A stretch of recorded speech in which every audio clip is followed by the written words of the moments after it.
But yeah, the Disney kids were growing up. People were still framing it as like these kids are going crazy. And like with Miley, they thought she was going batshit. But if you really look back at Miley's career, she was always kind of a little crazy, but like in such a fun way. Like she was so carefree. She did not give a fuck. Today, I was on Twitter and there's this picture of her where she got locked out of her hotel room and she had like this sign on A4 paper and she wrote like, will fuck to get a key or something like that.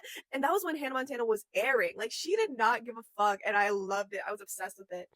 And it was such a big deal when she cut her hair because she had those long brown curly extensions. Like, oh, that was such a time. And that was like around that was after Party in the USA, but like Can't Be Tamed era.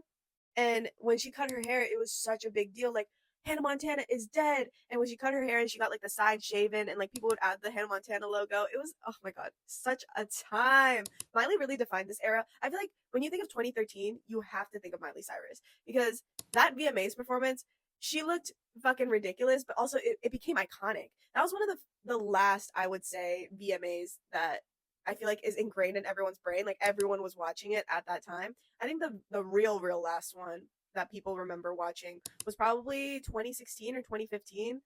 Again, centered around Miley because she was hosting the VMAs, and Nicki said, back to this bitch that had a lot to say about me the other day in the press. Miley, what's good?